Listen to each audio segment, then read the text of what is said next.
পিতা परमेश्वर ধন্যবাদ মহান প্রভু যিশুর নামে। আর যিশুকে জানাই অসংখ্য অসংখ্য ধন্যবাদ। আজকে একটা বাক্য নিয়ে আলোচনা করব, পরমেশ্বর পিতার বাক্য। তার আগে একটা প্রার্থনা করে নেব। সৃষ্টিকর্তা পিতা পরমেশ্বর, আপনার কাছে এলাম প্রভু যিশুর নামে। আর যিশুকে জানাই অসংখ্য অসংখ্য ধন্যবাদ। প্রভু, আজকে যে বাক্য নিয়ে আলোচনা করছি, আপনি সব থেকে প্রত্যেক সন্তান পর্যন্ত পবিত্র আত্মার দ্বারা আপনি বুঝিয়েছেন আমার বিশ্বাস। এই জন্য আপনাকে অসংখ্য ধন্যবাদ প্রভু যিশুর নামে। আদর সম্মান মহিমা সবই আপনাকে দিলাম। ছোট্ট প্রার্থনা প্রভু যিশু খ্রিস্টের নামে চাইলাম, আমেন। আজকে যে বাক্যের বিষয়বস্তু মথিলিখিত সুসমাচার 22 অধ্যায় 37 পদে বলছে, তিনি তাহাকে কহিলেন, তোমার সমস্ত অন্তঃকরণ, তোমার সমস্ত প্রাণ ও তোমার সমস্ত মন দিয়া তোমার ঈশ্বর প্রভুকে প্রেম করিবে। এই বাক্যটি হলো, তিনি তাহাকে কহিলেন, তোমার সমস্ত অন্তঃকরণ, তোমার সমস্ত প্রাণ, তোমার সমস্ত মন দিয়া তোমার ঈশ্বর প্রভুকে প্রেম করিবে। যেখানে যিশু প্রভু একজন ব্যবস্থাবেত্তাকে বলেছেন ঈশ্বরের প্রতি প্রেম করার শ্রেষ্ঠ আজ্ঞা কোনটি। যিশু প্রভুকে প্রশ্ন করেছিলেন। আমরা যদি মথিলিখিত সুসমাচার 22 অধ্যায় 35 পদ দেখি, আর তাহাদের মধ্যে এক ব্যক্তি, একজন ব্যবস্থাবেত্তা পরীক্ষাভাবে তাহাকে জিজ্ঞাসা করিল। 36 পদে বলছে, গুরু, ব্যবস্থার মধ্যে কোন আজ্ঞাটি মহৎ? যিশু প্রভু বলেন, তোমার সমস্ত অন্তঃকরণ মানে হৃদয়, তোমার সমস্ত প্রাণ মানে জীবন, তোমার সমস্ত মন মানে জ্ঞান বা বোধ শক্তি দিয়ে তোমার ঈশ্বর প্রভুকে প্রেম করিবে। এই বাক্যের অর্থ হলো, ঈশ্বরকে ভালোবাসতে হবে নিজের সম্পূর্ণ সত্তা দিয়ে, নিজের হৃদয় দিয়ে, নিজের প্রাণ দিয়ে এবং নিজের মন দিয়ে। এটি ঈশ্বরের প্রতি এক গভীর ও আন্তরিক ভালোবাসার আহ্বান। তোমার সমস্ত অন্তঃকরণ দিয়ে, হৃদয় দিয়ে, আমরা আজকে এইটা নিয়ে আলোচনা করব। আমরা মার্ক লিখিত সুসমাচার 7 অধ্যায় 6 পদে বলছে, তিনি তাহাদিগকে কহিলেন, কপটিরা, যিশাই তোমাদের বিষয়ে বিলক্ষণ ভাববাণী বলিয়াছেন, যেমন লেখা আছে, এই লোকেরা ওষ্ঠ ধরে আমার সম্মান করে, কিন্তু ইহাদের অন্তঃকরণ আমার হইতে দূরে থাকে। ইহারা অনর্থক আমার আরাধনা করে, মনুষ্যদের আদেশ ধর্মসূত্র বলিয়া শিক্ষা দেয়। আজকে অনেক মানুষ আছে যারা পাস্টার, আগুভাই, ভাই, লিডারের কথা শুনে চলছে, কিন্তু শাস্ত্র কি বলছে, আমাদের প্রভু যিশু কি বলছে সেটা শুনে চলছে না, অন্তঃকরণ থেকে করছে না, কারোর কথা শুনে আজকে ঈশ্বরকে প্রেম করছে। তোমার ঈশ্বরের আজ্ঞা ত্যাগ, তোমরা 8 পদে বলছে, তোমরা ঈশ্বরের আজ্ঞা ত্যাগ করিয়া মনুষ্যদের পরম্পরাগত বিধি ধরিয়া রইয়াছ। তিনি তাহাদিকে আরো কহিলেন, তোমাদের পরম্পরাগত বিধি পালনের নিমিত্ত তোমরা ঈশ্বরের আজ্ঞা বিলক্ষণ অমান্য করিতেছ। আজকে মানুষ কি করছে? পরম্পরাগত বিধি পালন করছে, আর সেই বিধি পালন করার জন্য ঈশ্বরকে অন্তর থেকে, অন্তঃকরণ থেকে, পুরা হৃদয় দিয়ে ঈশ্বরকে প্রেম করার কথা বলছে, আর সেই বিধি পালন করার জন্য আজকে সেই ঈশ্বরকে অন্তর থেকে প্রেম করতে পারছে না। কারণ এটা কোনো আগু ভাই, দাদা ভাই, পাস্টার, লিডারের কথা শুনে আজকে মানুষ কি করছে না, নিয়ম বিধি ব্যবস্থা পালন করার চেষ্টা করছে। মানুষের অন্তঃকরণ থেকে যেটা বাহির হয় সেটা মানুষকে অসুচি করে।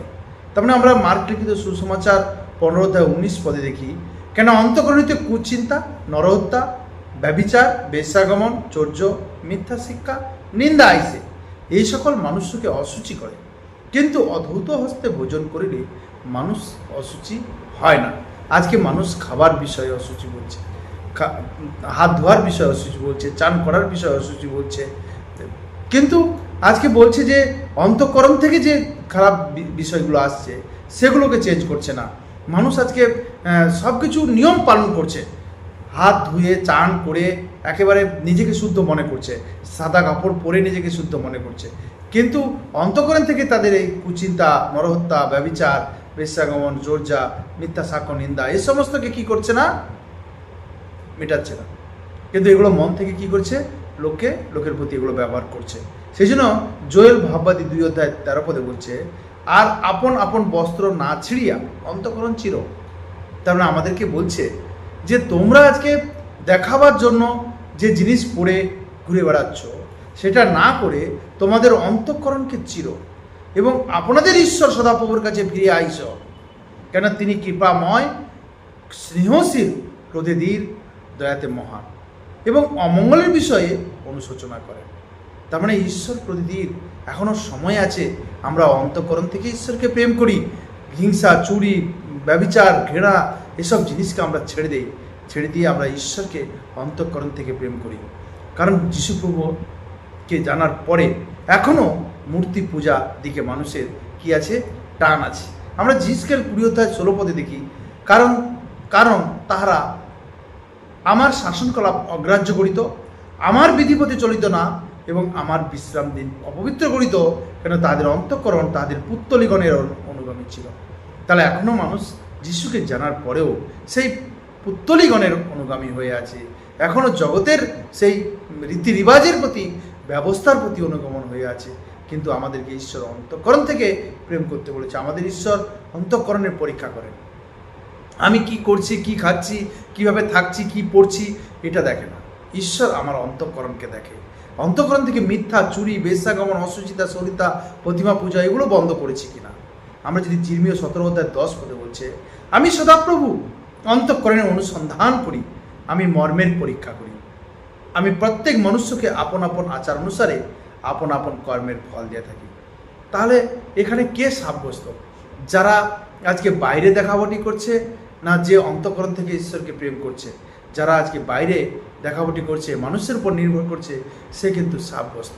আমরা যদি জিরমীয় 17:5 দেখি, যে সদাপ্রভুর কথা কহেন, যে ব্যক্তি মানুষে নির্ভর করে, মাংসকে আপনার বাহু জ্ঞান করে, আমি তাকতবর বাহুবলী, আমি সব কিছু করতে পারি, যাহারা অন্তঃকরণ সদাপ্রভু হইতে সরিয়ে যায়, সে সাপগ্রস্ত।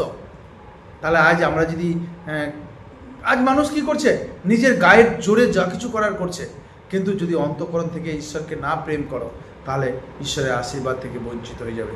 আমরা গীত সংহিতা 139:23 বলছে, হে ঈশ্বর, আমাকে অনুসন্ধান করো, আমার অন্তঃকরণ জ্ঞাত হও, আমার পরীক্ষা করো, আমার চিন্তা সকল জ্ঞাত হও।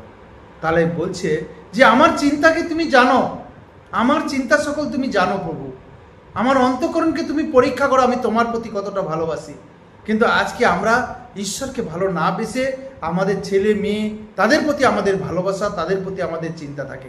কিন্তু আব্রাহাম যখন তার ছেলেকে বলিদান করতে বলেছিল, সে কোনো রকম চিন্তা না করে তার ছেলেকে বলিদান করার জন্য ঈশ্বরের কাছে তৈরি হয়ে গিয়েছিল। সেই রকম আমরা আজকে পুরনো দিনের কথা চিন্তা না করে আমরা যেন ঈশ্বরের সেই অন্তঃকরণ দিয়ে আমরা ঈশ্বর যে আমি যেন ঈশ্বরকে প্রেম করি। এইভাবে দাউদ বলছে যে, হে ঈশ্বর, আমাকে অনুসন্ধান করো, আমার অন্তঃকরণ জ্ঞাত হও, আমার মনকে তুমি দেখো, জানো, আমার পরীক্ষা করো, আমার চিন্তা সকল জ্ঞাত হও, আমি কি চিন্তা করি সেই চিন্তা তুমি জ্ঞাত হও। তাহলে আমরা যেন সবাই এইভাবে ঈশ্বরকে আমাদের মনের সমস্ত চিন্তা ভাবনার ভার দিই, আর সমস্ত কিছু ঈশ্বরের প্রতি আমরা সমর্পণ করি। ঈশ্বরকে বলি, প্রভু আমাকে তুমি জানো আর আমাকে দেখো, আমার অন্তঃকরণকে দেখো, আমি তোমাকে ছাড়া আর কাউকে প্রেম করি না।